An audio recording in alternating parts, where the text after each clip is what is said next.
muestra su amor y lealtad. En el diario estudio de nuestra lección y la palabra viva de Jesús. Sí, diariamente. Un saludo para todos ustedes. Qué privilegio saludarles desde aquí, desde Dallas, Texas. Estamos ubicados realmente 15 minutos al oeste de Dallas, en la ciudad de Irving. Desde aquí nosotros sacamos esta señal para el mundo. Aprovecho para saludar a todos los que a la distancia nos siguen, en otros países como también aquí en los Estados Unidos. Un saludo muy especial para el hermano Rafael Castillo, de allá por el área de la Florida, en el estado de la Florida. Y a su esposa también, un saludo para ella. Recientemente estuvimos conversando y cuánto nos alegra de que sean alimentados, hermano Rafael Castillo y su esposita, allí en el área de Orlando, por esos lugares ustedes viven. Así que un saludo para ustedes y también para otros hermanos que puedan estar recibiendo esta señal en los diferentes países. Estoy muy agradecido con Dios de tener la vida y estudiar nuevamente la palabra de Dios aquí con mi esposa María Elena. Buenos días. Buenos días, pastor. Buenos días a todos ustedes, hermanos. Aquí gozosos de estar nuevamente con ustedes en este estudio de la lección de escuela sabática. Sean todos bienvenidos. Es un gozo, es saber de que usted está allí estudiando junto con nosotros.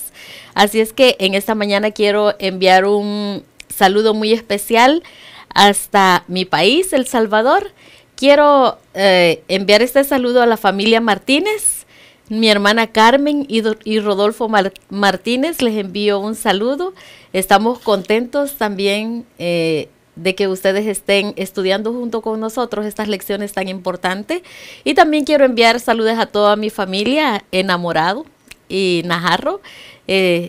Contentos también de saber de que ustedes también están tratando de estudiar ya la verdad presente y eso es un gozo para nosotros. Así es que el Señor les bendiga y sigan adelante estudiando la palabra del Señor. Bueno, hermanos, y ahora vamos a pedir la bendición de Dios y les pido que me acompañen en oración. Bendito Padre Celestial, contigo estamos agradecidos en esta hermosa mañana, Señor, por este nuevo día lleno de oportunidades que tú nos das, Padre, para que podamos ver tu misericordia y tu bondad, Padre, y nuestra fe pueda crecer. Muchas gracias, Señor bendito, por darnos ese privilegio de la vida. Ahora, Padre, pedimos que tu Espíritu Santo venga a nosotros y nos instruya a través de tu santa palabra, que tu Espíritu Santo, Señor, nos haga entender, Señor, ¿qué deseas tú de nuestra vida, Padre? Que lo que más tú quieres es que nosotros seamos obedientes. Querido Padre Celestial, bendícenos, quédate con nosotros, Padre, porque lo agradecemos y lo pedimos en el nombre de Jesús. Amén. Amén. Amén. Hemos estado estudiando en los pasados 3 días acerca de la fe impresionante que manifestó Caleb en los primeros años de la vida en Canaán. Pero hoy miraremos que las tribus de Rubén, Gad y la media tribu de Manasés, al compartir unidos las cargas con el resto de las tribus, también ejercieron fe. ¿Y dónde estaban ubicadas esas tribus, María Elena? Bueno, vamos a ver dónde estaban ubicadas, buscando en nuestras Biblias el libro de Números, capítulo 34, versículo 14 y 15. Número 34, 14 y 15, y nos dice: porque la tribu de los hijos de Rubén, según las casas de sus padres, y la tribu de los hijos de Gad, según las casas de sus padres, y la media tribu de Manasés, han tomado su heredad. 2 tribus y media tomaron su heredad a este lado del Jordán, frente a Jericó, al oriente, al nacimiento del sol. Interesante que ya la tribu, básicamente 2 tribus y media, ya les habían dado la heredad a ellos. Esta dice que son la tribu de Rubén, la tribu de Gad y la media tribu de Manasés. Interesante, ellos básicamente son los que se quedaron en el lado oriente. Ellos son los que se quedaron ahí, ¿verdad? Y habían recibido su herencia. Bueno, hermanos, estas 3 tribus, yo digo que ejercieron fe, igual que Caleb.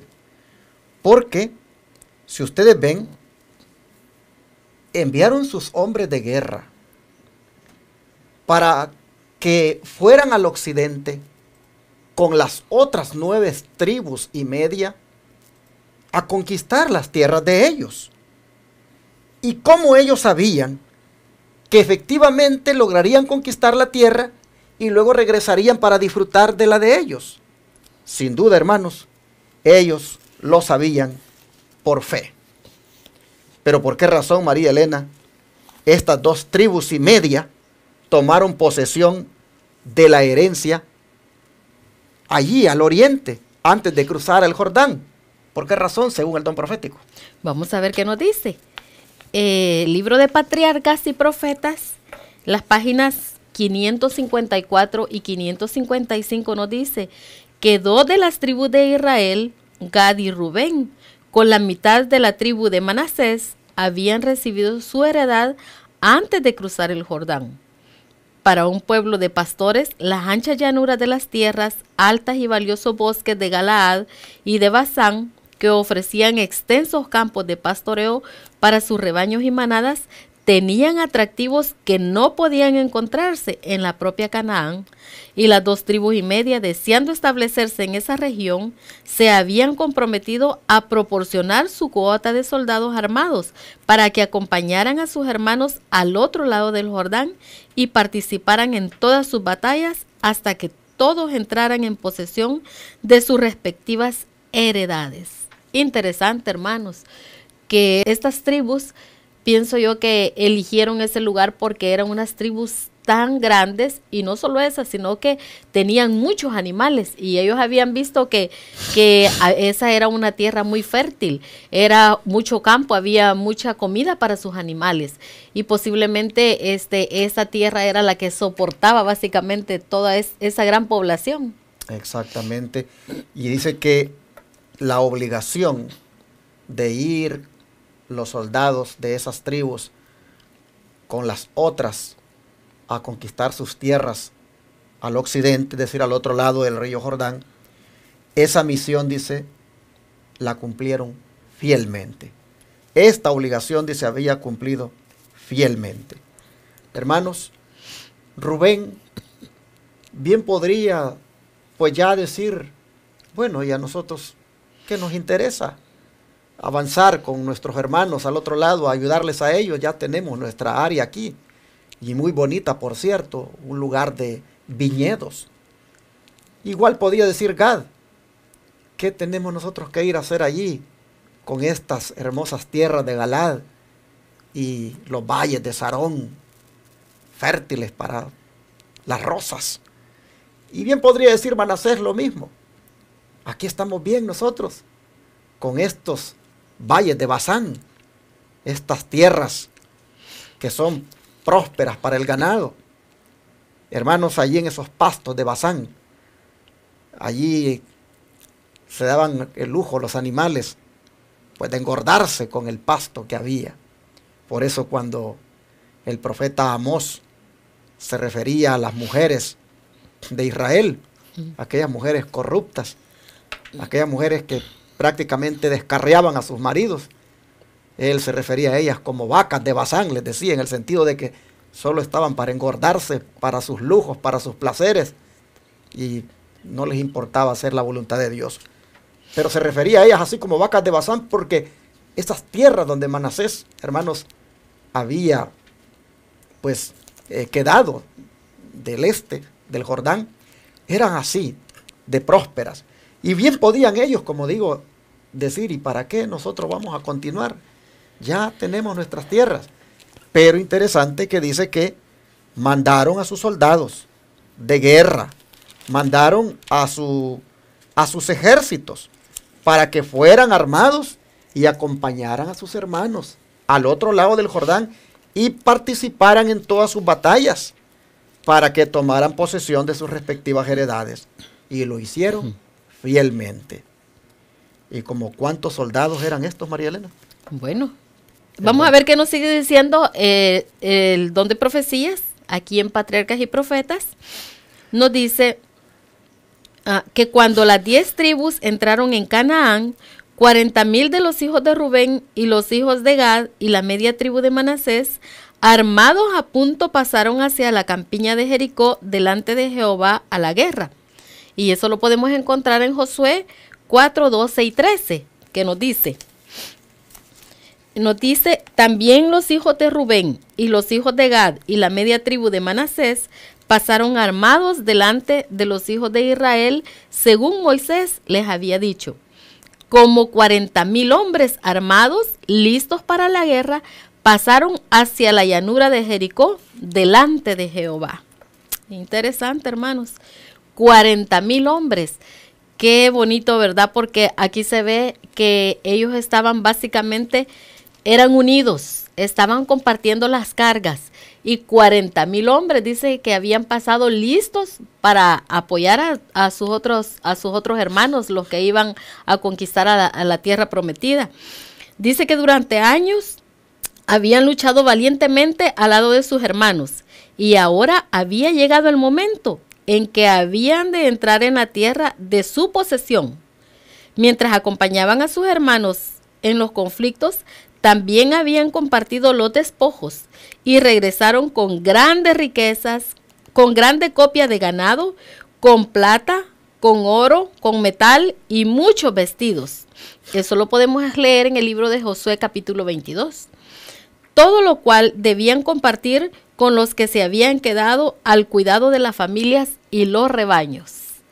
Qué interesante, hermanos, esta lectura, porque aquí nosotros podemos ver que ellos eran unidos, que no había egoísmo en ellos, porque imagínense ustedes que como ellos venían ahora cargados de todo lo que habían, básicamente ellos venían cargados de todo lo que ellos habían ganado, pues, luchando, ¿verdad? Guerreando. Y eso venían y lo traían ahora con todos los que se habían quedado allá esperándolos, las esposas, los hijos, los familiares. Y qué bonito, porque ellos compartieron esas victorias junto con ellos. Básicamente la victoria de ellos era la victoria del pueblo que se había quedado allá, básicamente sus familias esperándolo. Ya que mi esposa dijo de que esto se encuentra en Josué 22, me gustaría que lo leamos directamente de la palabra de Dios. Josué capítulo 22. Vamos a leer aquí de los versículos del 1 al 9. Dice, entonces Josué llamó a los rubenitas, a los gaditas y a la media tribu de Manasés. Y les dijo, vosotros habéis guardado todo lo que Moisés, siervo de Jehová, os mandó. Y habéis obedecido a mi voz en todo lo que os he mandado.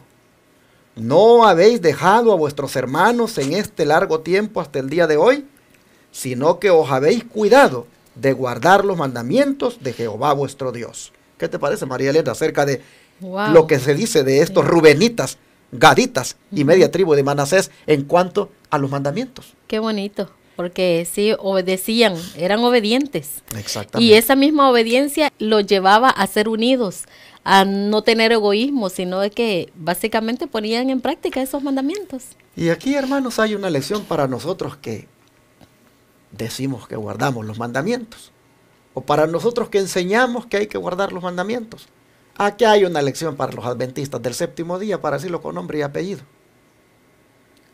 No tiene que haber, hermanos, pues esa rivalidad. No tiene que haber ese espíritu de superioridad. No tiene que haber, hermanos, esa envidia inclusive. Tiene que haber esa cooperación. Tiene que haber, como dice la lección de hoy, ese compartimiento de las cargas. En la iglesia no debería de haber entre los miembros ese espíritu donde cada quien vela por lo que le importa a sí mismo, sino que también debería de preocuparse por sus hermanos. Deberíamos preocuparnos por nuestros hermanos. Deberíamos tener el espíritu de los rubenitas, de los gaditas y de los de la media tribu de Manasés, que aunque tenían ya sus heredades y eran tierras prósperas, como sea, fueron a arriesgar su vida por sus hermanos. Aquí nosotros miramos que Josué los ha llamado porque ha llegado el momento que ellos regresen. Ha llegado el momento de que ellos se vayan allá con sus familias y los ha llamado y les ha dicho, ustedes han guardado todo lo que Moisés mandó. Ustedes han obedecido los mandamientos. Ustedes no han dejado a sus hermanos. Ahora pues, les dice versículo 4, que Jehová vuestro Dios ha dado reposo a vuestros hermanos.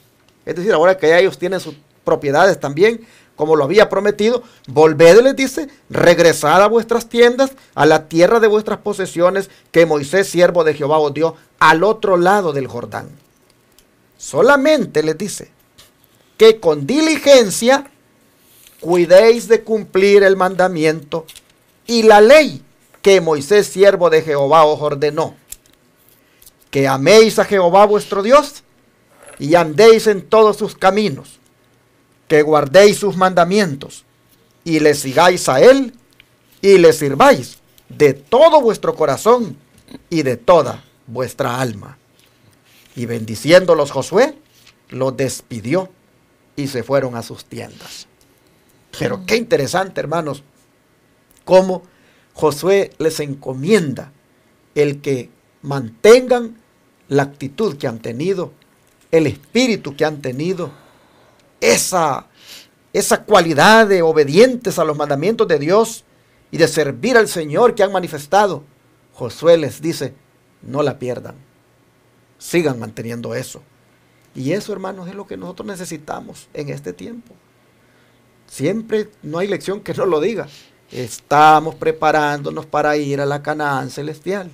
Estamos preparándonos para poseer la tierra nueva. Y estos consejos que fueron dados a los rubenitas, gaditas y media tribu de Manasés, también, hermanos, son para nosotros. Es decir, cuidemos nosotros también de ser fieles a Dios, de obedecer sus mandamientos, de seguir siendo unidos. Miren qué interesante, aunque vivieran al otro lado del río, Josué se asegura de que el espíritu que han mantenido aquí, junto con las otras 9 tribus y media, lo sigan manteniendo ellos allá y que sigan a Dios, les dice. Hermanos, nosotros también, no importa si pertenecemos a una iglesia de hogar, si pertenecemos a una iglesia que se reúne en un edificio. Miren, finalmente, si ustedes están en la corporación, si ustedes están donde estén, hermanos, si ustedes son sinceros de corazón, si ustedes verdaderamente entienden qué es lo que Dios pide para nosotros en este tiempo, hermanos, no perdamos esa actitud. Sigamos siendo fieles, sigamos obedeciendo los mandamientos, no transgredamos los mandamientos, no pisoteemos el santo sábado. Hermanos, sigamos con este espíritu que estos manifestaron en aquella ocasión. Bueno, dice que Josué los bendijo y ellos se fueron. Pero noten, el verso 7 dice, también a la media tribu de Manasés había dado Moisés posesión en Basán, mas a la otra mitad dio Josué heredad entre sus hermanos a este lado del Jordán, al occidente, y también a estos envió Josué a sus tiendas después de haberlos bendecido. ¿A quiénes? A los de la media tribu de Manasés. Y les habló y les dijo, vuélvanse a sus tiendas con grandes riquezas, con mucho ganado, con plata, con oro y con bronce y muchos vestidos, y compartan con sus hermanos el botín de sus enemigos. Y así dicen los hijos de Rubén y los hijos de Gad y la media tribu de Manasés, se volvieron, separándose de los hijos de Israel desde Silo, que está en la tierra de Canaán, para ir a la tierra de Galad, a la tierra de sus posesiones, de la cual se habían posesionado, conforme al mandato de Jehová, por conducto de Moisés. Noten cómo él compartían todavía, y les dice Josué, compartan con sus hermanos. Aquí nosotros vemos, hermanos, que como pueblo remanente, como parte de ese Israel espiritual, no deberíamos de manifestar otra actitud más que esta. Una actitud de compartir las cargas con nuestros hermanos, de sobrellevar los unos las cargas de los otros, como dice el libro de Gálatas. Bueno, lo voy a leer más bien, Gálatas 6:12, lo voy a leer aquí, porque esto es lo que hicieron estos rubenitas, gaditas y la media tribu de Manasés. Dice el libro de Gálatas, capítulo 6, verso 2. Dice, Sobrellevad los unos las cargas de los otros y cumplid así la ley de Cristo. Estos hermanos compartieron, sobrellevaron los unos las cargas de los otros, cumplieron con la ley de Cristo, que es la ley del amor. Así, hermanos, somos enseñados, somos exhortados en esta mañana a que también nosotros compartamos las cargas con nuestros hermanos, con nuestros prójimos. Ya quitémonos nosotros, hermanos, esa manera egoísta de vivir. Estemos pendientes de nuestros hermanos, sepamos a ver cómo la están pasando, averigüemos si necesitarán algo.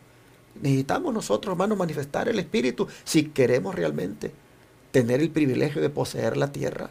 Es necesario también nosotros seguir la ley de Cristo, como la siguieron aquí los rubenitas, gaditas y la media tribu de Manasés. Bueno, esto es algo de lo que faltaba también tocar, como dentro de las primeras cosas que ocurrieron en los primeros años de la vida en Canaán. Pero hubo algo más, María Elena. ¿Qué más ocurrió en los primeros años de la vida en Canaán? Bueno, vamos a ver qué ocurrió leyendo el libro de Josué, capítulo 4, versículo 19. Luego vamos a leer el capítulo 10, versículo 6. Primero Josué 4, 19. Y 4:19 nos dice, y el pueblo subió del Jordán el día 10 del mes primero y acamparon en Gilgal, al lado oriental de Jericó. Y luego ahora el capítulo 10, versículo 6 nos dice, entonces los moradores de Gabaón enviaron a decir a Josué al campamento en Gilgal, no niegues ayuda a tus siervos, sube prontamente a nosotros para defendernos y ayudarnos, porque todos los reyes de los amorreos que habitan en las montañas se han unido contra nosotros. Interesante. Ustedes aquí pueden notar que otra de las cosas que sucedieron en los primeros años de la vida en Canaán fue prácticamente, ¿qué cosa, María Elena? Fue básicamente el establecimiento del primer cuartel general. Exactamente, de la nación de Israel. Ustedes pueden ver que fue establecido, dice, en Gilgal. Bueno, a mí me llamó la atención cuando leímos aquí el verso 19 de este capítulo 4, que dice que eso ocurrió el día 10 del mes primero. Yo les pregunto, ¿y qué se celebraba el mes primero? ¿Acaso no era la Pascua? ¿Cuánto se comía el cordero? El 14. El 14 del mes primero. El 14 del mes de Aviv. Miren ustedes cómo Dios hace las cosas. Dios les permite que lleguen a Gilgal 4 días antes. El 10 del mes de Aviv, Dios les permite que lleguen allí. Y lo primero que hacen allí es, hermanos, celebrar la Pascua. ¿Acaso no dice así el don profético, la última nota? Así dice. Nos dice que en el primer campamento en Canaán, Josué circuncidó a los hijos de Israel y los hijos de Israel asentaron el campo en Gilgal y celebraron la Pascua. Y el Señor le declaró a Josué, hoy he hecho rodar de entre vosotros el oprobio en Egipto. Eso nos dice Josué 5:9. Y en alusión a este gran acontecimiento llamaron el lugar de su campamento Gilgal, o sea, rodadura. Esto nos dice básicamente el Patriarcas y Profetas, siempre en la página 519. Así que, hermanos, no podía faltar de mencionarse que dentro de las cosas que sucedieron los primeros años de la vida en Canaán, estuvo el establecimiento del cuartel general de la nación de Israel en Gilgal. Pero cómo Dios, hermanos, hace las cosas pero en su tiempo, que quiere también que celebren la Pascua, para recordarse de cómo ellos habían sido liberados de la esclavitud egipcia.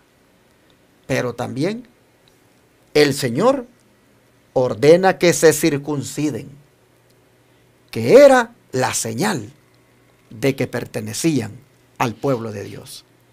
Ese día dice que se circuncidaron, que se celebró la Pascua. Ese día dice, hermanos, se les quitó el oprobio.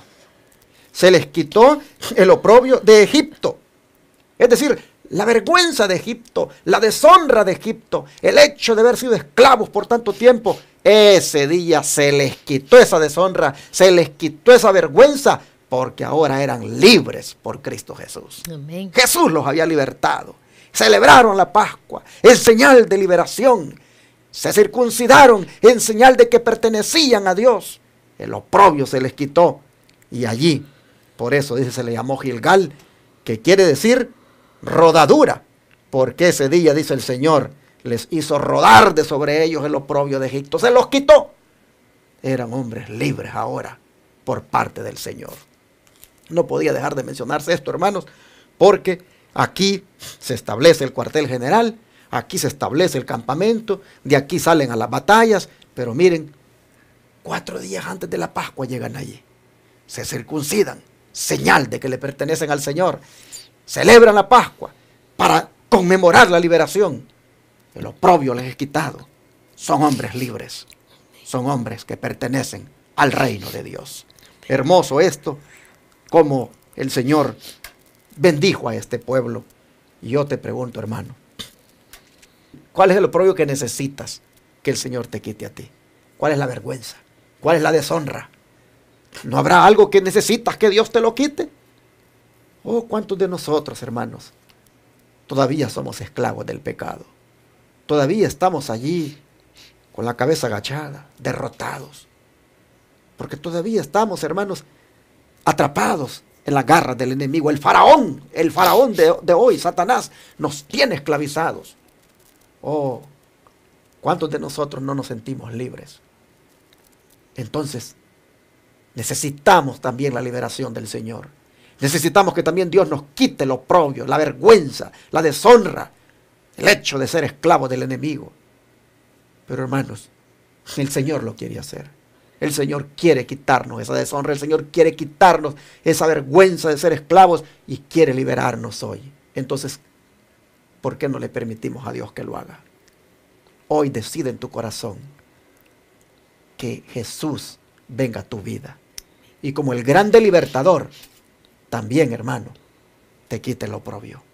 Y seas una mujer libre, seas un hombre libre, seas una mujer y un hombre limpios de pecado por la sangre del Cordero.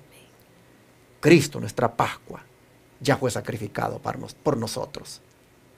Ya hemos sido circuncidados por medio del bautismo, de manera que gocemos de la libertad en Cristo. Si no te has bautizado, bautízate. Si estás en la esclavitud del pecado, ven a Jesucristo, el Cordero de Dios, que quita las manchas de tu pecado. Ven a Él para que te las quite y de esa manera el oprobio te sea quitado. Dios nos ayude para que esta lección que nos da estas dos lecciones, valga la redundancia, sea una bendición para nuestra vida. Que seamos gente que comparte las cargas con los hermanos, que somos fieles, obedientes a los mandamientos y que también vienen a Jesús cada día para que les quite el oprobio del pecado. Vamos a orar en esta hora para pedirle al Señor que nos haga poner en práctica esta lección. ¿Qué les parece? Amén. Vamos a arrodillarnos. Padre nuestro, ayúdanos para que como pueblo remanente manifestemos el espíritu de los rubenitas, gaditas y media tribu de Manasés, en el sentido de ser solidarios con nuestros hermanos, en el sentido de compartir las cargas con ellos, en el sentido de no dejarlos abandonados, de ayudarlos, en el sentido de no disfrutar solos de las bendiciones que nos das, sino ver con quién más las compartimos. Ayúdanos, Señor. Te rogamos que también seamos tan obedientes a ti, que tus mandamientos siempre, Señor, los pongamos por obra. Amén. Ayúdanos, Señor, a que los mandamientos tuyos nosotros los podamos reflejar en la manera de cómo vivimos. Señor, que así se pueda ver que los obedecemos. Amén. Pero Padre, sabiendo que muchas veces por causa del pecado no hacemos estas cosas y estamos allí todo el tiempo derrotados, todo el tiempo, Señor, esclavizados, hoy nosotros nos alegra saber que puede haber un Gilgal para nuestra vida. Amén. Que también ahora tú puedes hacer rodar el oprobio. Oh Señor, cuánto nos alegra esto. Amén. Y por eso suplicamos para que vengas a nuestra vida Así es, Señor. y hagas rodar el oprobio, Señor, del Amén, pecado. Señor. Hagas rodar, Señor, la vergüenza de nuestra desnudez. Hagas rodar, Padre, el oprobio de la esclavitud del pecado en la cual hemos estado. Señor, libértanos con el poder, con la sangre que has derramado. Límpianos, Señor. Oh Padre, en esta hora te pedimos que haya un Gilgal para nosotros, Amén. en el sentido de que disfrutemos de tus bendiciones. Amén. Así, Padre, te lo pedimos en el nombre de Jesús. Amén. Amén, Padre. Todo fiel discípulo del buen Jesús demostrará su amor y le